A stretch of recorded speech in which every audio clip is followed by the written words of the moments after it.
Assalamualaikum warahmatullahi wabarakatuh. My name is Devara Zeziao Chamonika. So this is my 5th recording video this week.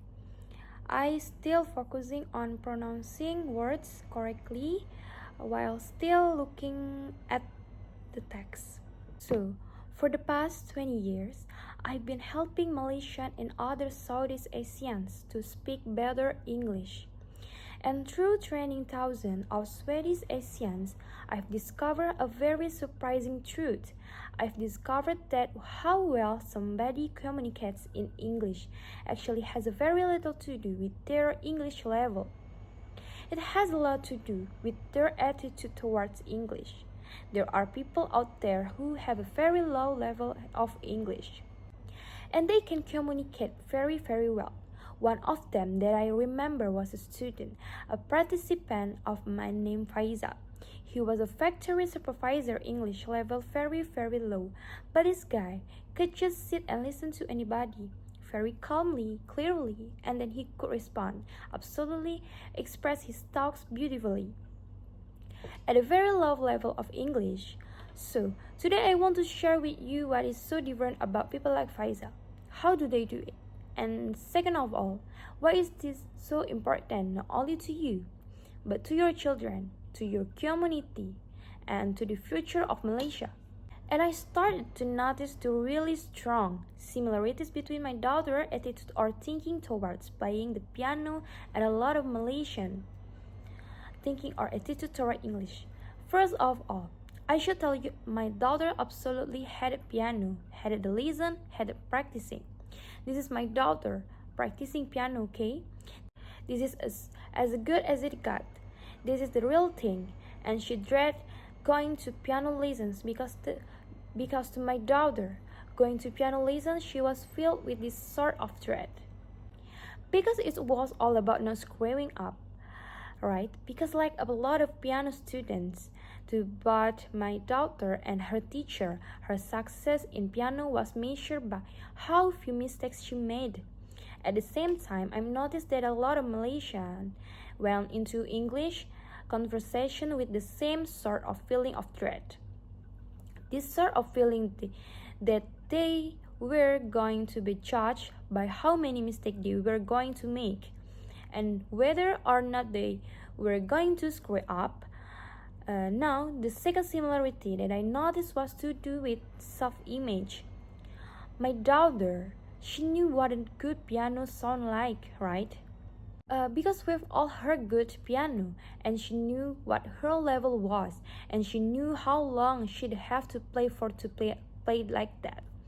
And a lot of Malaysians, I noticed, had this idea of what good proper English is supposed to sound like, and what there I see a lot of you not, and what their English sound like, how far they would have to go to get there, and they also felt like they were, like my daughter, just bad piano player, bad English speaker, right? My English not so good, cannot.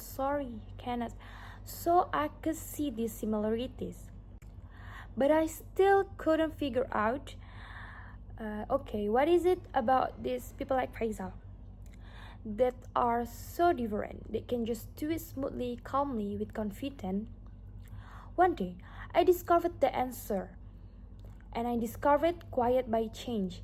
It was a day when my computer broke down and I had to go to a cyber cafe. Okay, it was my first time, and I discovered cyber cafe are disgusting places, okay?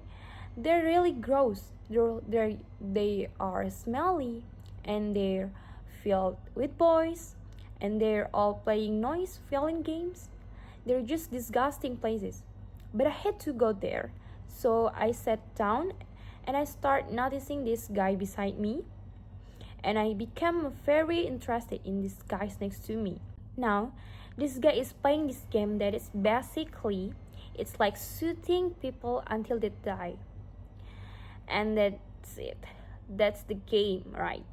And I'm noticing that this guy is not very good. In fact, he's terrible, right? Because I'm looking and I'm saying, like a lot of shooting and not much dying, right? What really interested me was behind this lousy player were three of his friends, sort of standing there watching him play. What I really noticed was even though this guy was terrible, even though his friends were watching him, there was no embarrassment. There was no feeling of being judged. There was no shyness. In fact, quite the opposite. This guy is totally focused on the bad guys. Smile on his face. All he can think about is killing this guy, right? And I'm watching him, and I suddenly realize this is it. This is the same attitude that people like Faisal have when they speak English. Just like this guy. When Faisal goes into an English conversation, he doesn't feel judged. He is entirely focused on the person that he's speaking to and the result he wants to get. He got no self-awareness, no thoughts about his own mistakes.